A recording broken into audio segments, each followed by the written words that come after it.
Hello, Sir Kira. Gusto ko din po sanang mag-share ng kwento ko. Hindi ako marunong magkwento, kaya sana po kayo na pong bahalang mag-ayos nito.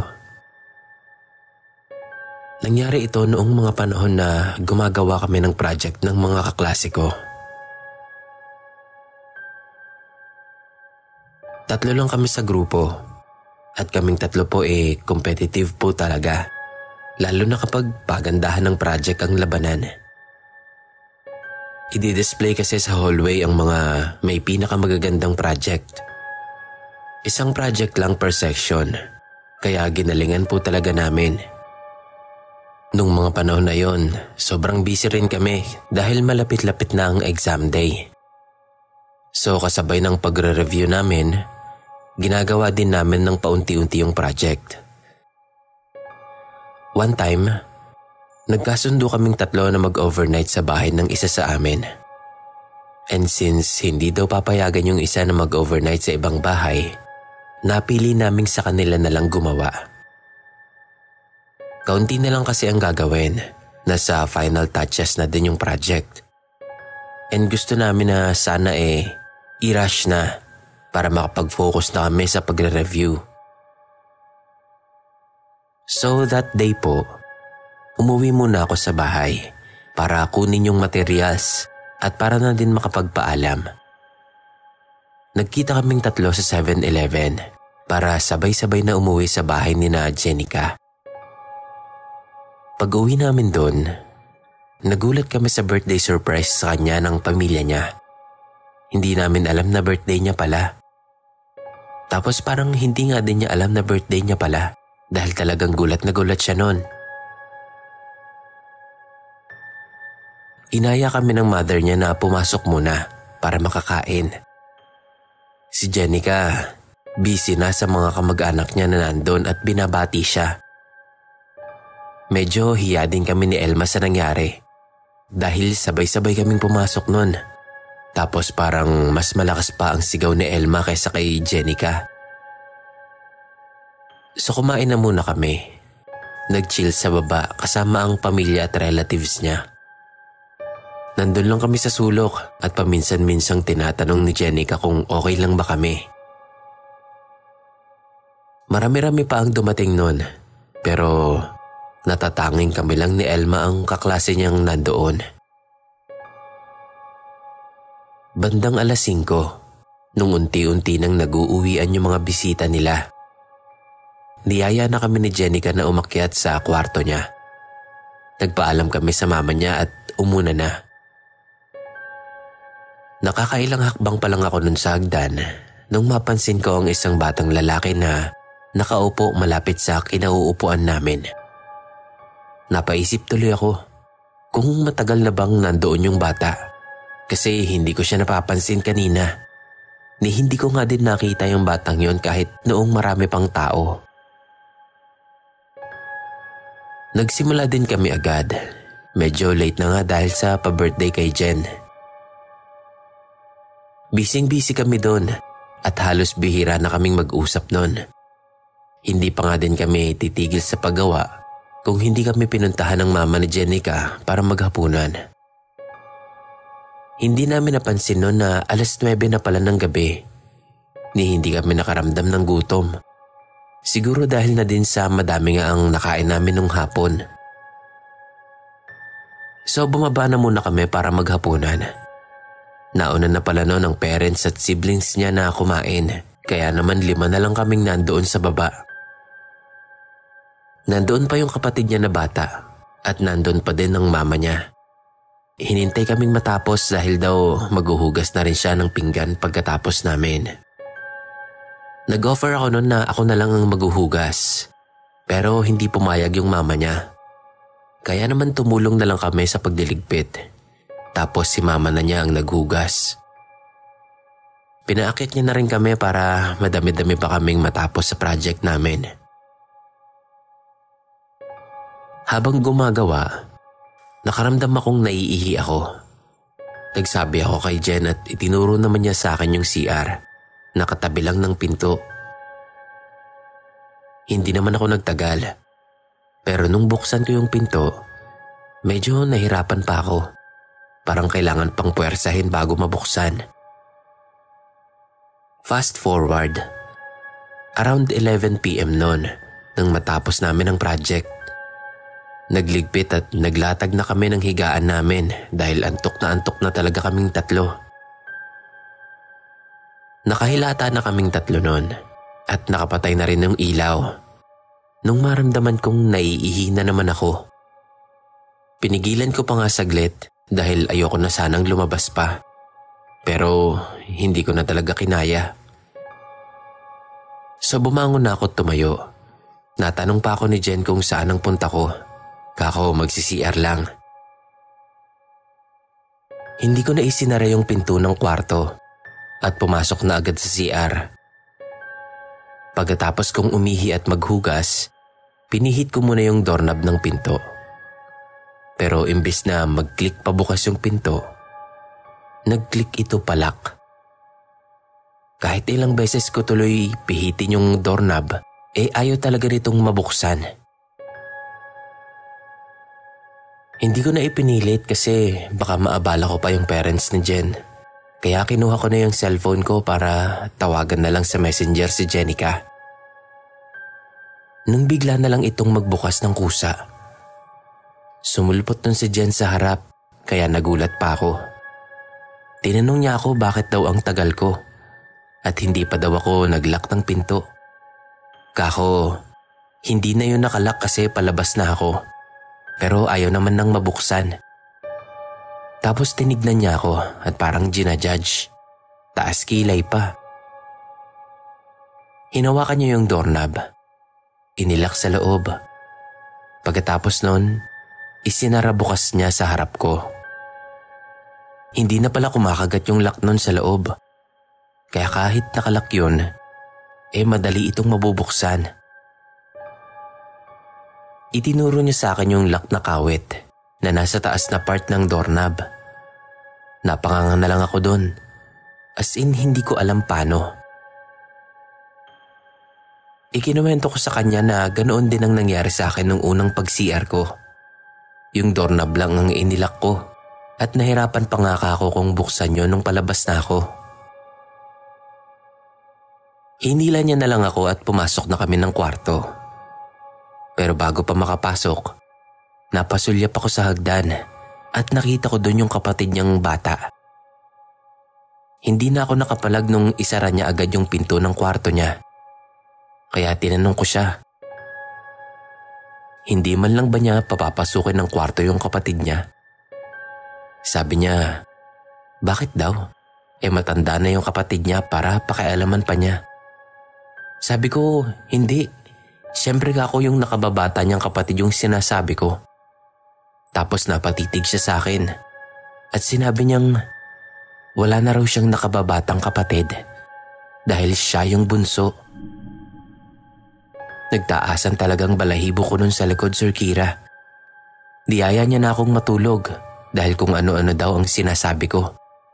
Ako din, dumiretso na agad ako nun sa tabi ni Elma na masarap na ang tulog. Tapos nagtalokbong na rin agad ako ng kumot. Hindi ko alam kung paano ako nakatulog noon. Hindi ko na ulit na i-open pa yung topic na yun sa kanya. Dahil tingin ko din, ayaw na din niyang pag-usapan pa yon. Kinabukasan, sabay-sabay kaming pumasok, dala yung project namin. Ilang araw ang makalipas, binalita sa akin ni Jenica na nagpa-bless sila ng bahay.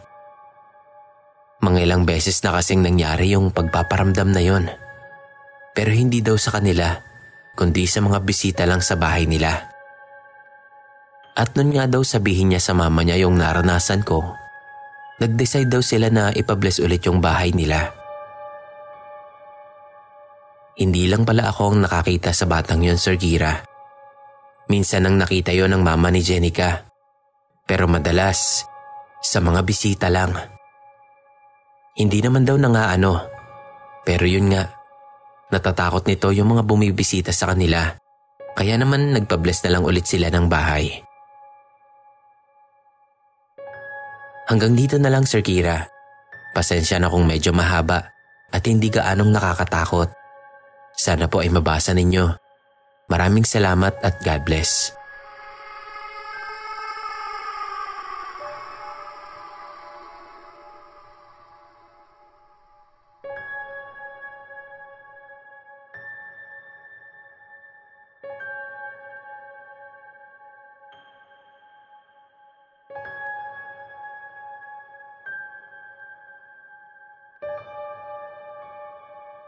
Good day, Sir Kira.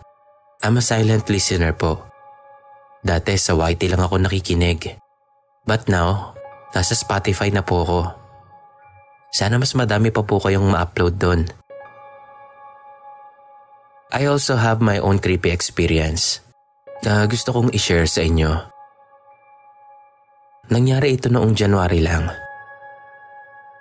Me and my partner po are both working in the same company. Kaya medyo secret lang po ang aming relasyon. Pero parehas naman na po kaming legal sa family namin. Okay naman po, magto 2 years na kami this coming July. Kaya last year, nagpaplano na kaming mag-live-in. And nitong January lang po natuloy. Medyo malapit sa work namin yung napili naming apartment. Saktong medyo malayo din na walking distance lang ang apartment. Kaya okay na okay po talaga. Bahay and work lang ang buhay namin, even before nung nasa kanya-kanya pa kaming bahay ng mga magulang namin. Swak din naman ang relasyon namin. Bihirang-bihira kaming magkaroon ng hindi pagkakaunawaan. First week sa apartment namin was good. Paunti-unti kaming nag-iipon ng mga gamit namin. Not until nung 3 linggo namin doon. Nagkaroon siya ng emergency at kinailangan niyang umuwi sa probinsya ng mga ilang araw. Nag-file siya ng leave at nag-book ng flight. Hindi ako nakasama kasi importante yung mga client na inaasikaso ko nung mga panahon na yon. And 4 days lang din naman siyang mawawala. Kaya napagdesisyonan namin na wag na lang akong sumama. Medyo excited na nga din ako noon kasi first time ko lang na umalis sa bahay ng parents ko. Tapos ngayon, uuwi ng probinsya yung partner ko. Parang solo living lang ang peg ko noon. At least kahit ilang araw, na-try kong mag-solo. First night, okay naman. Pag uwi ko sa bahay, may dala na akong pagkain na in-order ko sa labas. Para hindi na ako magluluto pa. Nanonood lang ako nun sa laptop ko habang kumakain. Sa sobrang tahimik ko nun sa apartment, doon ko lang na-realize na maingay pala sa labas at yung mga kapitbahay. Hindi ko napansin yun ng mga unang araw namin kasi mahilig magpatugtog ng malakas yung partner ko. Para tuloy akong biglang nahiya nun. Kasi parang dun ko lang naisip na baka naiingayan ng mga kapitbahay namin sa amin. Isinulat ko yun sa notepad ko. Tapos idinikit ko sa ref para hindi ko makalimutang sabihin yun kay partner. Maya-maya, nag-chat siya sa akin. Kumusta lang. Sigurado kasi akong sobrang busy niya doon. Kaya hindi ko muna sinabi sa kanya yung ingay sa apartment namin. Panay kwento lang siya sa mga ginagawa niya doon at ganun din naman ako. Nung magpaalam siya, nagligpit na ako ng pinagkainan ko at naghugas. Habang naghuhugas, biglang may kumatok sa pinto namin. Dali-dali akong nagpunas ng kamay at inilak ang safety lock ng pintuan namin. Wala kaming kakilala doon. Gated din naman ang apartment kaya hindi pwedeng may makapasok lang basta-basta. Sa isip ko pa nun, kung kailan namang mag-isa lang ako sa apartment, saka may ganon. Tahimik lang ako the whole time. Wala akong inaasahang bisita, kaya ayokong basta-bastang magbukas ng pintuan. Kung importante naman yon, pwede naman niyang kinabukasan na lang kapag may araw na. Hindi yung ganitong gabi tapos mag-isa lang ako. Natakot ako nun. Nakailang katok pa kasi yun bago nito sinubukang pihitin ang doorknob. Sinubukan kong pakinggan ang nasa labas kung may madidinig ba ako. Pero wala po. Nung hindi na nasundan yung huling katok, doon pa lang ako nakahinga ng maluwag-luwag. Hindi ko na muna tinapos yung hinuhugasan ko kahit pa patapos na talaga ako doon. Nagpatay na ako ng ilaw at pumasok na din sa kwarto namin. Nag-cellphone na lang ako doon. Hindi ko na muna sinabi kay partner yung nangyari nung gabing yon dahil ayokong tumagdag pa sa mga isipin niya. Naisip ko na ikukwento ko na lang yun sa kanya pag uwi niya. Nag-cellphone na lang ako hanggang makatulog.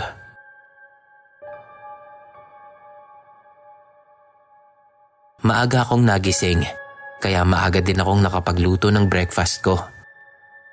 Kapag ganun kasi, ayoko nang matulog. Dahil yung pangalawang tulog ko, usually mahaba. Sigurado malilate ako noon pag natulog pa ako. 5:30 AM pa lang noon at 8 AM ang pasok ko. 4 minutes na lakarin lang naman ang papunta sa work namin, kaya sobrang maaga pa talaga. Pero nung mga oras na yon, marami-rami na ang mga batang nasa labas na nagtatakbuhan. Sila din ang dahilan kung ba't ako nagising ng maaga. Pero hindi ko na sila pinansin pa. Tinapos ko na yung naiwan kong hugasin kagabi. Nagwalis-walis na rin ako at nagsalang ng maruruming damit sa washing. Maganda ang gising ko kahit maaga akong nagising. Feel na feel ko talaga noon ang solo living ko. Nagsiselfone lang ako habang kumakain. Maingay pa din sa labas noon. Napaisip ako noon na madami palang bata doon. Hindi ko kasi napansin yun nung tinitignan pa lang namin yung unit. So fast forward po. 10 minutes before 8, lumabas na ako ng unit. Wala ni isa sa mga batang nadidinig ko kanina ang nakita ko doon. Kako pa, baka pumasok na sa school. Nung araw na yon, umuwi ako ng maaga. Kasi naalala ko yung kumakatok nung gabi. Hindi muna ako nag-OT at dumiretso na lang ako ng uwi. Sinigurado ko talaga na nakalak ang lahat. Nagsara din ako ng bintana at kortina. Saktong 9:00 ng gabi, nagsimula na naman yung ingay sa labas ng apartment. Nakatambay na lang ako nun sa kwarto, kaya hindi gaanong dinig sa loob yung ingay. Pero kapag nasa sala ka, maingay talaga. Lumabas ako ng kwarto at kinuha ang pinaglistahan ko ng mga napapansin ko sa apartment namin. Para nga masabi ko kay partner. Idinagdag ko doon yung ingay ng mga bata sa umaga at gabi. Hindi naman kasi issue sa akin yung sa umaga. Pero yung sa gabi sana, medyo tahimik na. Pati na rin yung security, lalo na sa gabi. Tingin ko kasi noon, may nakapasok lang na ibang tao. Baka kako may nakaiwang bukas ang gate. Pabalik na ako sa kwarto noon, nung nadinig kong tumunog yung doorknob namin. Yun pong parang dahang binubuksan. Ganon na ganon. Maingat kong nilapitan yon para masiguro ko kung doon ba talaga nanggagaling. At confirm po, meron ngang sumusubok magbukas ng pinto. Chinek ko agad yung 2 safety lock kung nakasara. Okay naman. Ilang sandali pa ang hinintay ko at nawala na din yung ingay. Pumasok na agad ako sa kwarto nun at humilata. Nag-overthink na talaga ako nun at gustong-gusto ko nang sabihin kay partner na umuwi na siya. Pero pinipigilan ko lang ang sarili ko. Pinilit ko na ding makatulog kasi baka hindi ko mapigilang magsabi kay partner. Ayoko ding humingi ng tulong sa pamilya ko kasi baka sabihin lang nila na bumalik na ako dun sa kanila.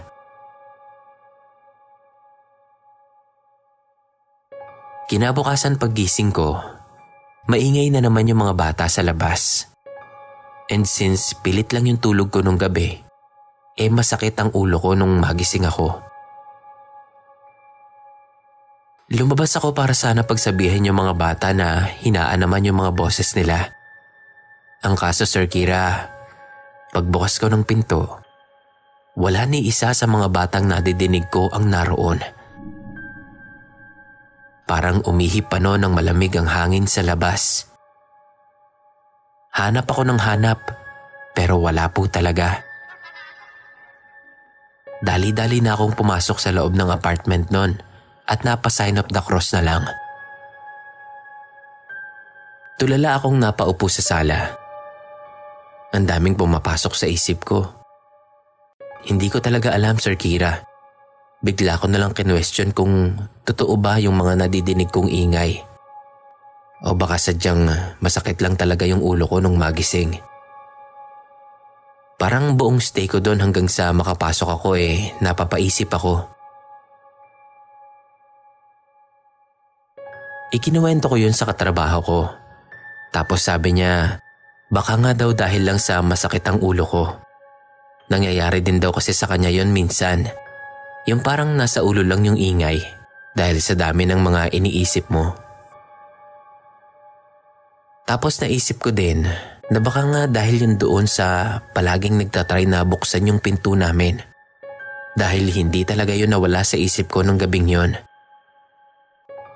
Medyo nahimasmasa naman ako kaya nakapagtrabaho ako ng maayos kahit paano. Ang kaso po pag uwi ko, hindi ko pa rin maiwasang isipin yung nangyari noong nakaraang 2 gabi. Parang pagpasok ko pa lang doon, nananakit na naman yung ulo ko kakaisip na baka maulit na naman. Nagsara at naglak ako agad ng pinto at bintana. Sa kwarto na ako kumain at nagstay. Bandang 9:00, nagsimula na naman yung ingay sa labas. Ganung oras talaga siya nagsisimula. Gustong-gusto kong sumilip sa labas noon, pero ayoko namang magbukas ng pinto. Naglakas na lang ako ng speaker para wala akong madinig sa labas. Nilakasan ko talaga, yung tipong yun lang yung madidinig ko. Nakatulog na lang din ako noon sa ganoong tuloy-tuloy ang palabas. Sa kalagitnaan ng tulog ko, hindi ko alam kung nagising ba ako noon o nananaginip lang. Pero may nakita akong 2 bata na nasa loob ng unit namin. Nandoon sila sa may harap ng pinto at sinusubukang buksan yon, pero hindi nila magawa. Tinanong ko pa kung sino sila. Napalingon naman yung 2 sa akin. Hindi ko makilala yung 2 bata, pero sa itsura nila, para silang mga batang lansangan sa dungis.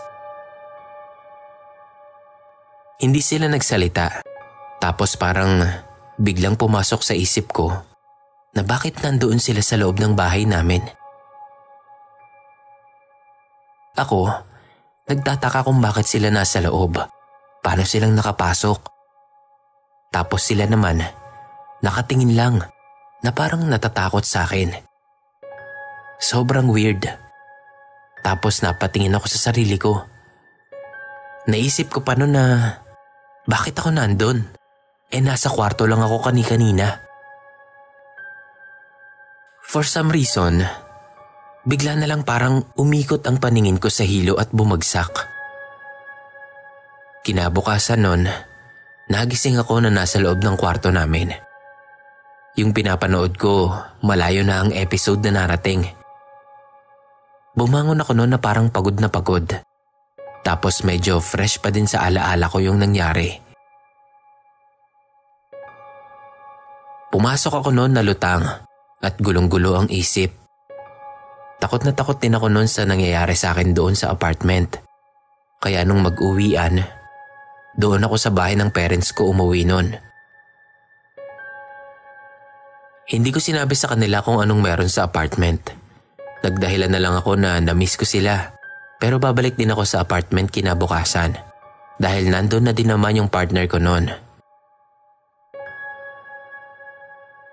Pag uwi ni partner ko, nag-iiyak ako sa kanya at ikinuwento ko sa kanya yung mga nangyari noong wala siya. Alalang-alala daw siya nung hindi niya ako madatnan sa apartment namin. Hindi na din kasi ako nakapagsabi dahil nga ayokong makadagdag ba sa alalahanin niya. Lahat ng takot na isinantabi ko nailabas ko sa kanya. Kaya kung saan man siya magpunta nun, palagi akong nakasunod lang. Hinintay namin na gumabi. Pagpatak ng 9:00, nagsimula na yung ingay sa labas na sinasabi ko sa kanya.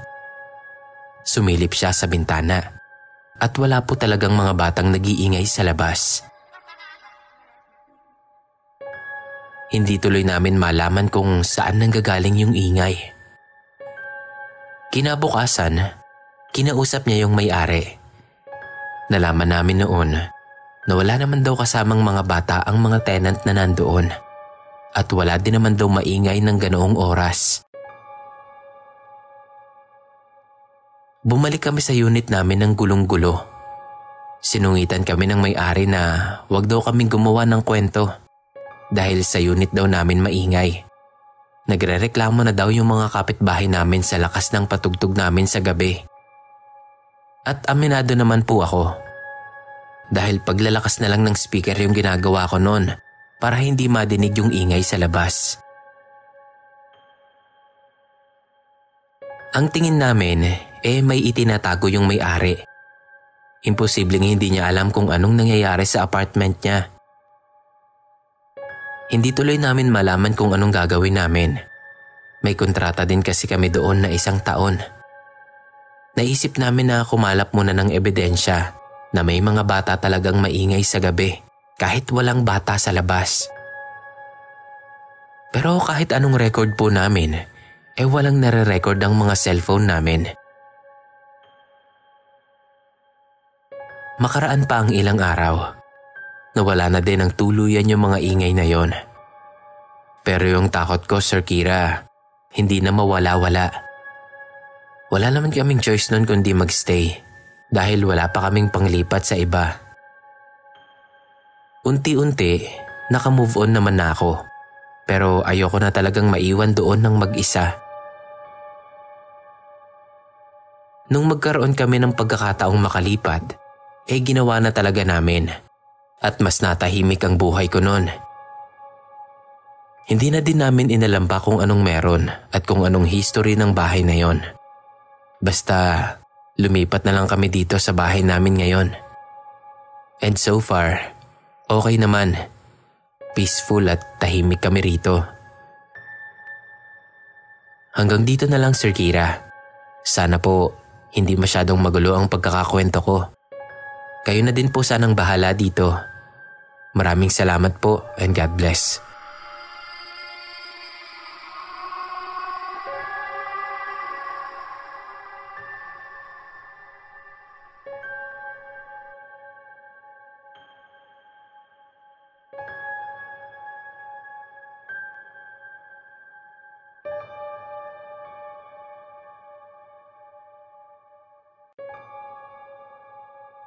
Magandang gabi po sa lahat.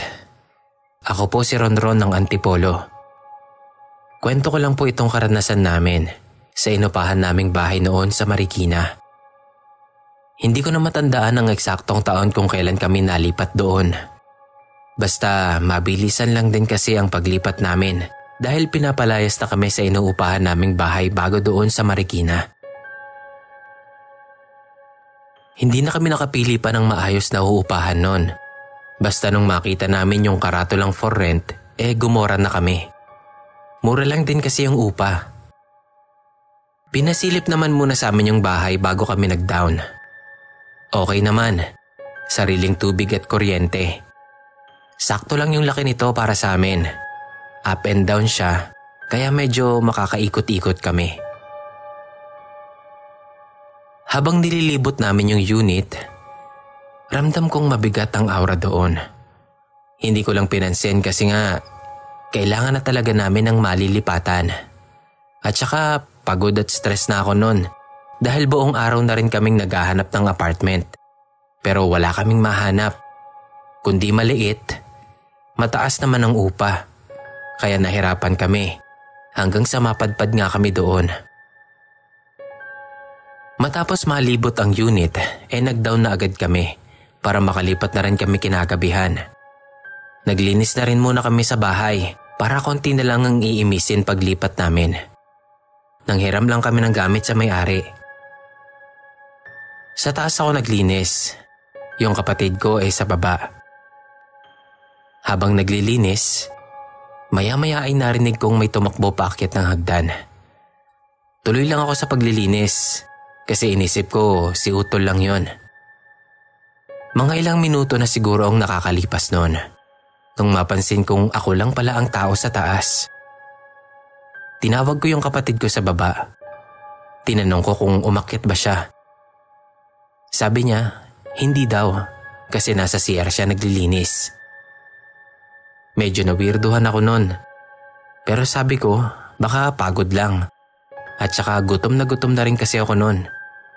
Wala pa kasi kaming kain simula nung magsimula kaming maghanap ng apartment nung araw na yon. So binaliwala ko lang. Napansin ko noon na sa tuwing bibitawan ko yung walis at itatabi, ilang saglit lang, bigla na lang siyang tutumba kahit maayos ko naman tong itinayo. Nagtataka na ako noon at nakakaramdam ng kakaiba. At ito pa yung nagbigay sa akin ng pagdadalawang isip kung itutuloy pa ba namin yung paglipat doon. So nakaupo ako noon. Yung upong parang jumijebs. Inaayos ko kasi noon sa plastic yung mga kalat na nawalis ko. Ugali ko noon na kapag nakaupo ako ng ganon at medyo namamanhid na yung binti ko, tatayo ako para iunat yung tuhod ko habang nakayuko pa rin. So parang nakatuwad basically. Sa posisyon kong yun, kita ko yung nasa likuran ko sa pagitan ng mga binti ko. So ginawa ko nga yun. Pagtingin ko sa pagitan ng mga binti ko, nagulat ako nung may nakita akong pares ng mga paa na dumaan ng mabilis papunta sa hagdan. Nagulat ako pero ang unang rumihistro sa utak ko nun ay yung kapatid ko. Naka-shorts lang kasi yung dumaan tapos marumi yung binti na parang putik-putik. Naka-shorts lang din yung utol ko nun tapos sa CR nga siya naglilinis. Kaya siya agad yung pumasok sa isip ko. Nasundan ko pa ng tingin yon.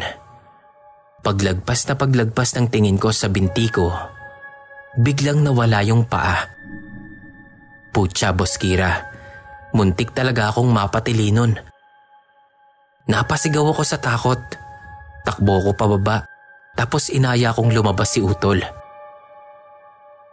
Tanong siya ng tanong kung bakit at kung anong meron. Bakit ako nagsisigaw kanina at nagmamadaling lumabas?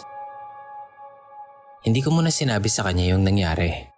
Inaya ko na lang muna siyang kumain sa isang karinderyang nadaanan namin. Habang kumakain, doon ko na ikinuwento sa kanya.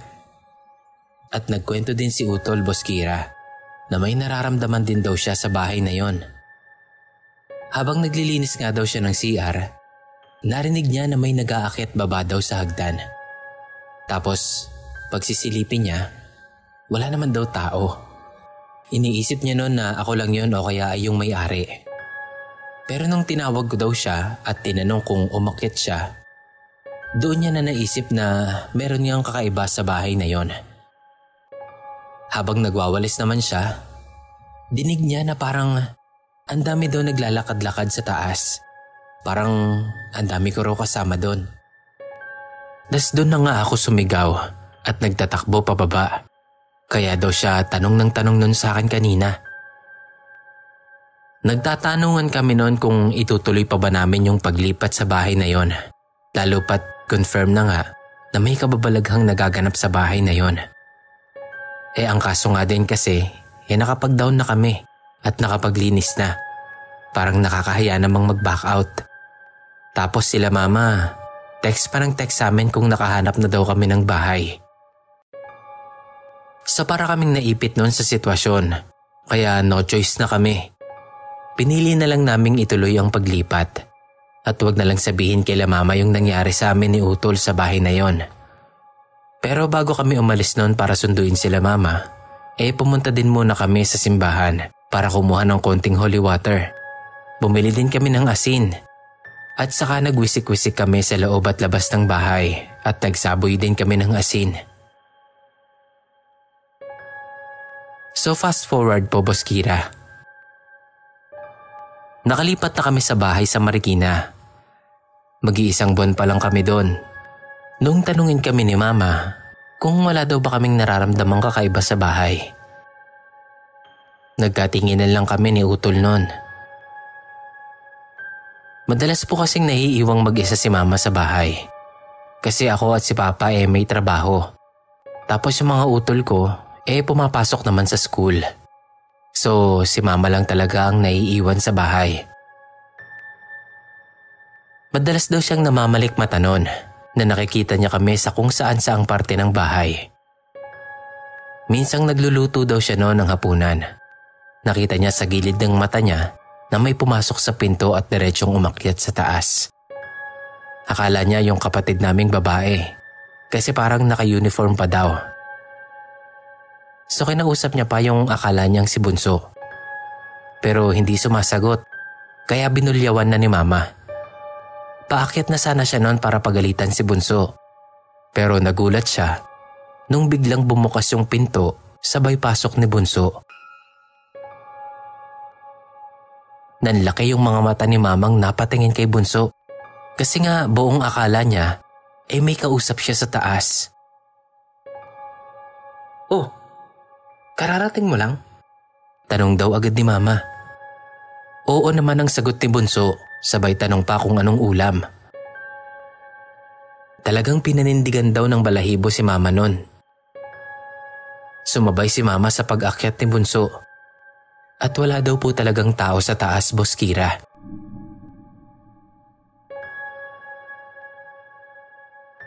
Isang umaga pa raw na nakaalis na kaming lahat. Maaga laging nagigising si Mama noon para mag-asikaso sa amin. Kahit matatanda na kami, asikasong-asikaso pa rin kami lagi ni Mama. So nakaalis na nga kaming lahat. Si Mama na lang ulit ang naiwan sa bahay. Bumalik siya sa higaan para matulog muna ulit kasi nga maaga siyang bumangon kaya antok pa talaga siya. Hindi niya raw alam kung gano'n na siya katagal na nakakatulog noon nang bigla siyang maalimpungatan dahil naramdaman niyang may nagpapalakad-lakad sa taas. Inisip niya na baka si Papa. Malilimutin kasi yon, palaging may naiiwan. So tinanong niya si Papa kung siya nga ito at kung may naiwan na naman ba. Hindi daw sumagot. Maya-maya, huminto ito sa tapat ng aparador. Basta nakatayo lang daw yon. Bahagyang binuksan ni Mama yung mata niya at lalaki nga raw yung naaninag niya. Kaya parang nabuo sa isip niya na talagang si Papa yung nandun. Kaya mas lalong nainis si Mama kasi nga hindi siya sinasagot ni Papa. Sinigawan ni Mama si Papa sabay bangon. Pero pagtingin niya sa kinatatayuan ng lalaki, wala na daw ito doon. Diretsyong napabangon na nun si Mama sa higaan, sabay baba ng hagdan. Hinabol niya daw si Papa kasi baka bumaba na. Pero wala daw po talagang tao, Boss Kira.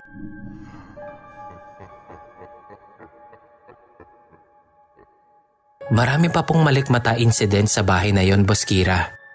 Pero ang pinakamalala pong nangyari nun na talagang nagpa-decide sa amin na lumipat na lang ulit nung minsang umulan ng malakas. Di ko sure kung may bagyo ba nun o talagang maulan lang. Pero buong maghapon po ang ulan nun. Titigil lang saglit pero bubuhos ulit. Medyo nagbabaha na raw nun sa labas, sabi ni Mama. Lubog na ang paa kung lulusong ka. Text siya ng text sa amin noon para lang handa kami pag-uwi namin. Mag-aalas 6 ng gabi nang mag-brown out. So lumabas si Mama para bumili ng kandila. Pagbalik niya sa bahay, natanaw niya sa may bintana sa taas na may lalaking nakadungaw. Di nagmamadali si Mama kasi naisip niyang baka napasok ng magnanakaw yung bahay.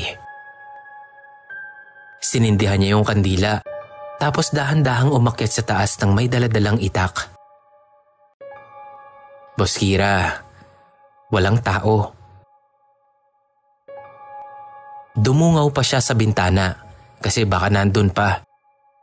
Pero wala kasi siyang bababaan doon, Boss Kira, kung sakali. Diretsong laglag lang siya kung sakali mang doon siya dadaan. Dahil nga ilang beses na rin nangyari, parang nasanay na si Mama na maka-encounter ng mga ganun sa bahay. Pero iba daw po talaga nung time na yon. Nakadungaw pa si Mama sa bintana nun nung biglang may tumakbo pababa ng hagdan. Nagulat siya, kaya hinabol niya ng tingin. Bumaba din siya para makita kung sino yon. Wala na naman. Nung nasa baba na siya, saka naman niya narinig yung mga kalabog sa itaas na para daw bang may nagkakagulo. May mga nalalaglag na gamit, may tumatakbo. Tapos narinig din niya na parang may umiiyak sa may CR. Takot na takot si Mama nung mga sandaling yon, pero naglakas loob siyang silipin yung banyo. Ang sabi ni Mama, naririnig pa niya yung umiiyak, pero wala siyang nakikitang tao sa banyo.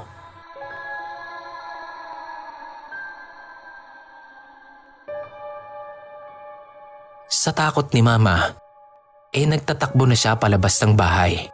Nagpunta siya sa bahay ng may-ari, which is malapit lang din naman sa bahay namin.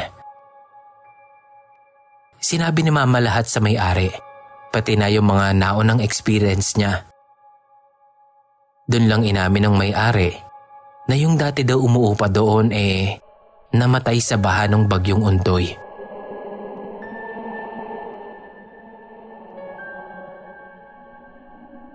Malamang daw na sa baba natutulog ang pamilya at hindi agad nagising. Sobrang bilis daw ng pagtaas ng tubig nun, kaya siguro natrap at nalunod nung bumaha. At malamang daw na yung pamilya na yon ang nagmumulto sa bahay. Nakailang pa house blessing na nga daw yung may-ari, pero hindi daw talaga umaalis yung mga nanggagambala. Nakailang reprise na rin siya ng upa, pero wala daw talagang nagtatagal. Balak na nga rin niyang ipag-iba na lang yung bahay at gawing parking for rent na lang. Nagsabi na rin si Mama nun na lilipat na rin kami dahil hindi niya na talaga kaya yung mga pagpaparamdam at nauunawaan naman yun ng may-ari. Saglit pa lang naman kami doon, kaya halos buo naming nakuha yung isang buwang ipinang-down namin.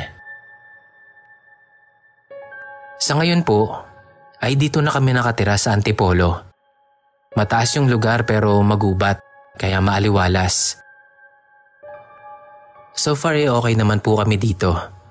Kahit marami akong naririnig na kwentong aswang dito, wala pa naman po kaming na-encounter.